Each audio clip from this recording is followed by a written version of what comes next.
पीले दांत वाली बहू। रंजना कभी ब्रश नहीं करती थी। उसे कितनी बार उसके माँ बाप ने डांटा, लेकिन उसका कोई असर उस पर होता ही नहीं था, जिस कारण से उसके दांत पीले पीले हो जाते हैं।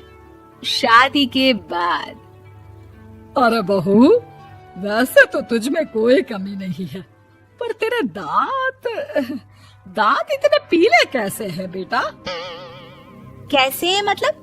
कोई सर्जरी थोड़ी ना कराइए। वो तो क्या नाम, मैं ब्रश नहीं करती थी तो पीले हो गए। अब क्या करूं? आप कहें तो लाल करवा लूं या फिर काले? यार ये क्या है, क्यों माँ से लड़ रही हो? लड़ रही हूँ?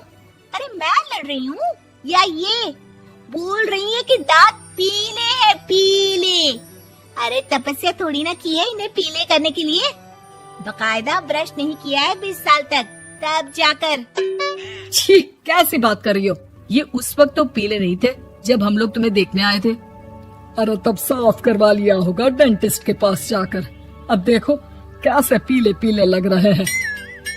रंजना सास की तरफ गुस्से से देखती है। फिर शुरू हो गई पीले पीले पीले। अरे पीले तो तब भी थे जब मेरे हाथ का रसगुल्ला उड़ा उड़ा कर खा रही थी और बोल रही थी, लड़की नहीं गुणों का खजाना दे रहे भाई साहब आप। खैर, अब वो लोग करते भी तो क्या करते, पीले दांत वाली बहू पल्ले पड़ी थी तो झेलना तो था ही। एक दिन कीर्तन में रंजना गाना गा रही थी। अरे कमला बहन, माँ का द्वार है, यहाँ तो सब शुद्ध होकर आते हैं, फिर अपनी बहू को ब्रश भी नहीं करवाती तुम। दूर से पीले पीले दांत भक्ति में बाधा उत्पन्न कर रहे हैं। अरे कोई 2 साल के बच्चे थोड़ी ना लेकर आई हूँ मैं बहू बनाकर। अच्छी खासी लड़की है, अरे कैसे करवाऊं ब्रश? ये तो उसे खुद करना चाहिए ना।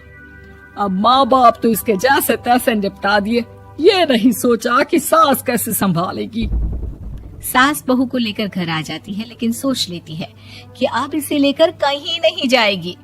अगले रोज बहू कहती है, अरे क्या हो गया, मंदिर नहीं जाना क्या? कीर्तन का वक्त हो रहा है। मेरी मधुर वाणी से कान्हा जी जागते हैं और सोते हैं। आप तो जानती है ना उनकी भक्ति में कितना मन लगता है मेरा। वो क्या है ना, तबीयत ठीक नहीं लग रही है मेरी, आराम करूंगी मैं। तबीयत ठीक नहीं लग रही? अभी तो मिथुन के गाने पर नाच रही थी आप, और अब बोल रही है कि तबीयत ठीक नहीं लग रही।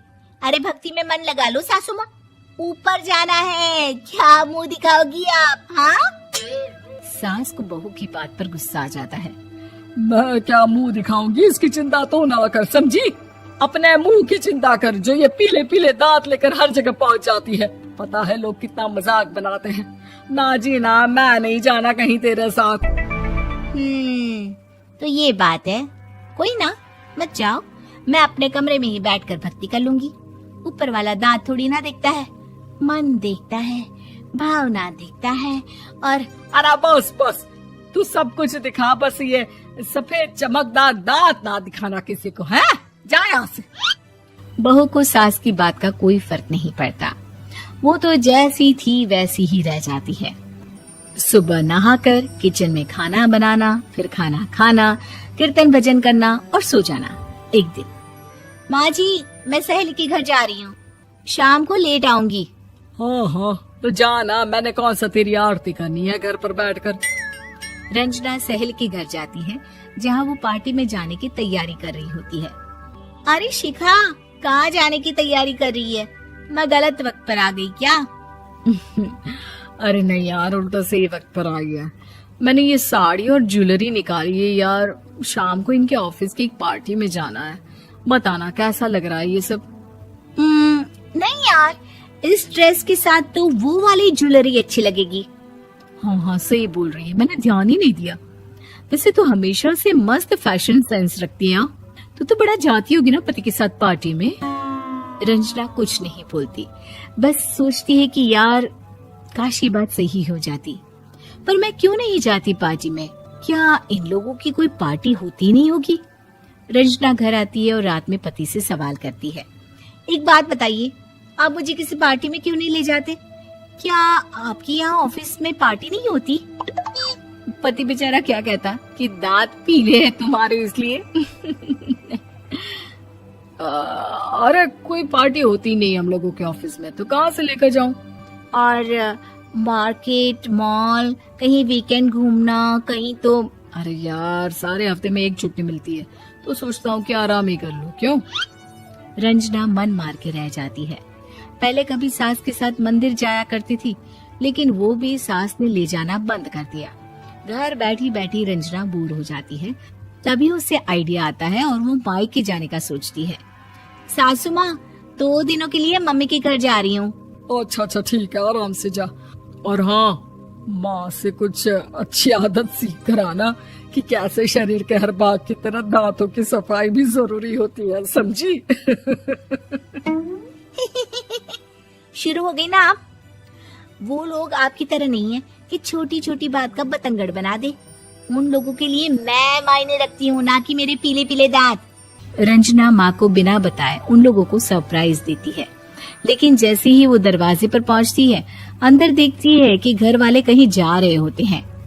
अब माँ, काश रंजना दीदी के दांतों वाली प्रॉब्लम नहीं होती, तो वो भी हम लोगों के साथ चलती ना बुआ जी की बेटी की शादी में। हाँ बेटा, लेकिन अब उसे कौन समझाए कि उसको उसके पीले दांत नहीं दिखते, लेकिन उसके आसपास के लोगों को कितना एम्बैरेसिंग फील कराते हैं।